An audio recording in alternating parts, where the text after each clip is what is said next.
यहाँ लोग बता रहे थे कि जहां हम खड़े हैं ये बेड़का जगह है और इसे बदल करके कैसे बेड़ेश्वर धाम किया गया है और वहां नए नए मंदिर बन गए हैं।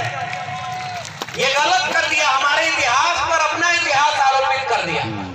और हमारे लोग कह रहे थे कि हम इसे उनके नाम से नहीं बुलाएंगे, हम इन्हें अपने नाम से बुलाएंगे कि ये आज भी इस देश के मूल निवासियों की जमीन बेड़का है और हम अपना इतिहास लिख करके उस इतिहास को गलत साबित करेंगे।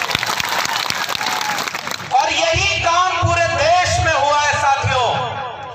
आप तो जागरूक लोग हो, हम आपसे कोई नई बात कहने नहीं आए, हम तो आपसे मिलने आए और मिलकर जा रहे हैं। अभी देखा कई किलोमीटर तक लोग अभी पैदल चले आ रहे हैं, अपने पैसे से आ रहे हैं।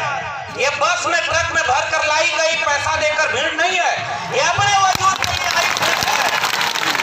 तो हमारे पास तो ये बात के मौका है, भंवर जी और तमाम लोगों ने ये मौका दिया कि हम आपसे हिम्मत लेकर जा रहे हैं और जितनी भी कोशिश हमारी है दिल्ली में खड़े होकर ये बात कहेंगे और लड़ेंगे कि संविधान विरोधी तमाम लोग यह बात आंख खोलकर देख लो कि इस मुल्क के एससी, एसटी, ओबीसी संविधान को मानने वाले अब एकजुट हो गए हैं और तुम्हें देश को बर्बाद नहीं करने देंगे।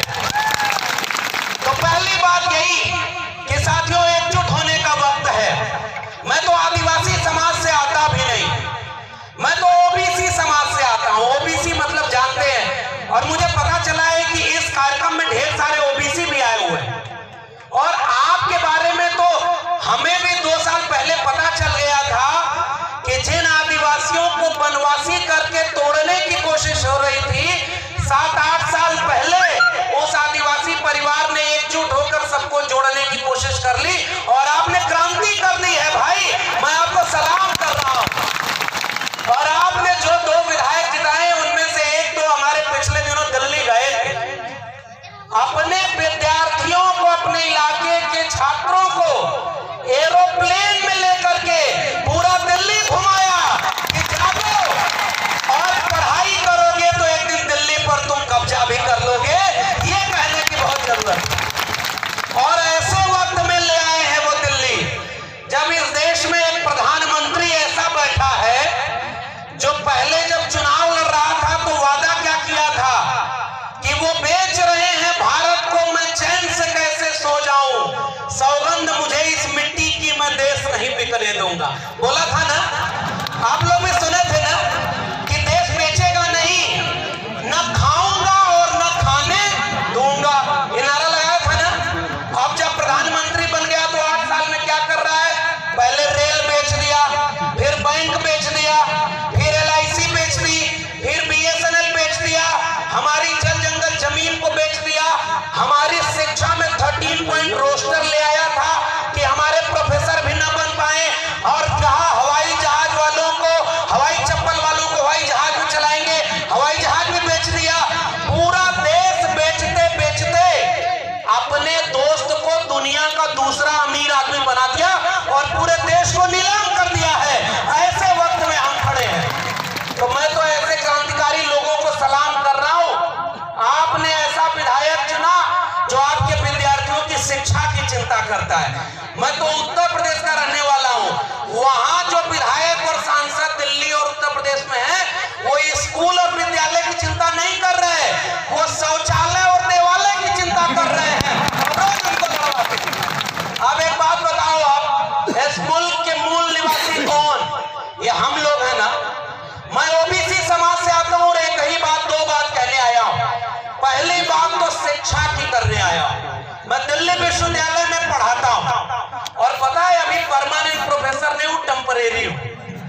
टेम्परेरी मतलब समझ रहे हैं, वो वाला टेम्परेरी नहीं जिसमें प्रधानमंत्री भी टेम्परेरी होता है, 5 साल बाद उसका चुनाव करना। और वो ऐसे बन गया जैसे लग रहा है पूरा देश उन्हीं का है और देश बेच दो। हम लोगों को अब परमानेंट नहीं किया जा रहा, जानते हैं क्यों? जब तक इस देश के SC, ST और OBC, अभी हमारे पूर्व के विधायक साहब बोल रहे थे ना, जो नीचे था उसको ऊपर करना है और ऊपर वाले को, और मुझे पता चला कि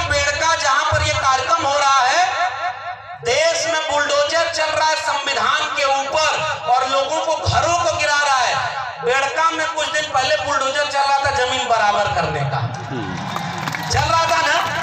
हम भारत के संविधान को आगे रखकर इस देश की जाति व्यवस्था, जिसमें कोई मुख से पैदा हुआ, कोई भुजाओं से पैदा हुआ और अपने को ऊपर रख करके देश को बर्बाद किया, हम इस देश के SC ST OBC आज आओ संकल्प लें कि एक बराबर जमीन बनाएंगे और कोई बड़ा और कोई छोटा इस देश में नहीं होगा। भाई इस देश को बनाया हमने, इन बंजर जमीनों को उपजाऊ बनाया हमने, और हमारे पुरखों की तो तस्वीर लगी है साहब, बाबा साहब डॉक्टर अंबेडकर और बिरसा मुंडा, टंटिया मामा, जयपाल सिंह मुंडा, सिद्धू कानू, तिलका माझी, अगर ये न होते तो ये देश ऐसा कभी नहीं बनता। ये बात मैं आपसे कहने आया हूं कि हमारे पुरखों ने ये लड़ाई लड़ी है। और मैं पहली ही अपील आपसे कर रहा हूं साथियों, बहुत सारे लोग बोलने को हैं, इस देश के सबसे पुराने इलाकों में से एक, सबसे पुराने बाशिंदे आप हैं ना, और आपने इस मुल्क को बनाया है ना, तो एक बात बताइए, आपके बच्चों के भविष्य को अगर कोई बर्बाद कर रहा है तो आप उसे बर्बाद होते देखेंगे क्या? क्या अपने बच्चों के भविष्य को बर्बाद करने देंगे क्या? अरे भाई इस देश में जिनको आपने बड़े बड़े नेता बनाया, वो रोज मंदिर मस्जिद हिंदुस्तान पाकिस्तान और हिंदू मुस्लिम में पूरे देश में दंगा करवा रहे हैं, और हमारे बच्चों की स्कूल विश्वविद्यालय सब निजी हाथों में बेच लिया ताकि हमारे आपके घरों के बच्चे न पढ़ पाए। इसलिए इस देश के मूल निवासी भाइयों, मैं आपसे एक अपील, एक गुजारिश करने आया हूं, भूखे रहना, प्यासे रहना, एक कपड़ा कम पहनना, आप घर में एक रोटी कम बनाना, लेकिन हाथ उठाकर बताओ आप अपने बच्चों को पढ़ाओगे कि नहीं पढ़ाओगे? स्कूल भेजोगे कि नहीं भेजोगे? आप सब कुछ सह लेना लेकिन अपने बच्चों को स्कूल भेजना।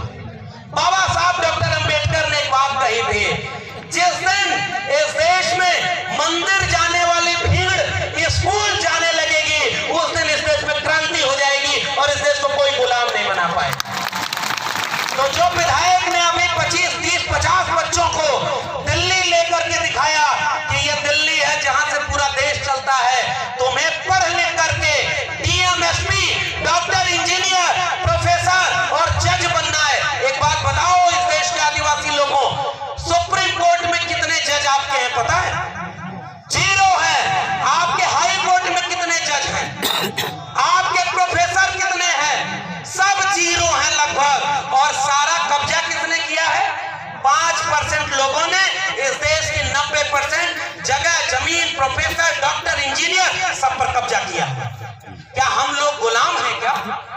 हमारे पुरखों ने लड़ाई लड़के इस मुल्क की मिट्टी को बचाया है ना। मुझे याद आता है बिरसा मुंडा का वो गुलाम, जब उन्होंने कहा था कि हमारी जल जंगल जमीन पर हमारा हक है, और जितने बाहर से आए हैं, चाहे वो अंग्रेज हो, चाहे वो यहाँ के सामंती जमींदार हो, वो सब दिक्कू हैं, और इन दिक्कुओं के खिलाफ हम उलगुलान करते हैं और अपने मूल निवासियों के हक के लिए लड़ेंगे। बिरसा मुंडा ने क्या इसीलिए लड़ाई लड़ी थी कि आज 75 साल बाद इस मुल्क के सुप्रीम कोर्ट में आपके जज ही ना हो? आप, मैं दिल्ली विश्वविद्यालय से आया हूं भाई, और आपसे कहने आया हूं कि आपके प्रोफेसर वहां नहीं है। 92 कॉलेज दिल्ली यूनिवर्सिटी के हैं, उसमें से एक भी कॉलेज का प्रिंसिपल कोई आदिवासी नहीं है। ये किसका देश है भाई? न जज हमारे, न वकील हमारे, न डॉक्टर हमारे, न इंजीनियर हमारे, और रोज ये कहते हैं हिंदू मुस्लिम के खिलाफ लड़ने के लिए। अरे हमारे पुरखों को जब मौका मिला, सिद्धू कानू, तिलका माझी को, बिरसा मुंडा, जयपाल मुंडा को, अंग्रेजों के खिलाफ भी बगावत की थी। आज वो लोग शासन कर रहे हैं जो अंग्रेजों से माफी मांगते थे। पहचाने कि नहीं? अंग्रेजों से माफी मांगते थे ना। अंग्रेजों से जो राजा महाराजाओं के इतिहास पढ़ाया जाता है, और हमारे यहाँ खड़ी गम्मो कहते हैं, मूंछ पर राजस्थान को ताव देते हुए कहते हैं कि राजपूताना शान है। अरे भाई तुम्हारी तलवार को जंग लग गया था क्या जब इस देश को सब गुलाम बना रहे थे? तुम झूठा इतिहास पढ़ाते हो, केवल राजपूताना रे किस बात का? अगर इस देश के मूल निवासी न होते तो ये भारत हमेशा गुलाम बना रहता। हमने लड़कर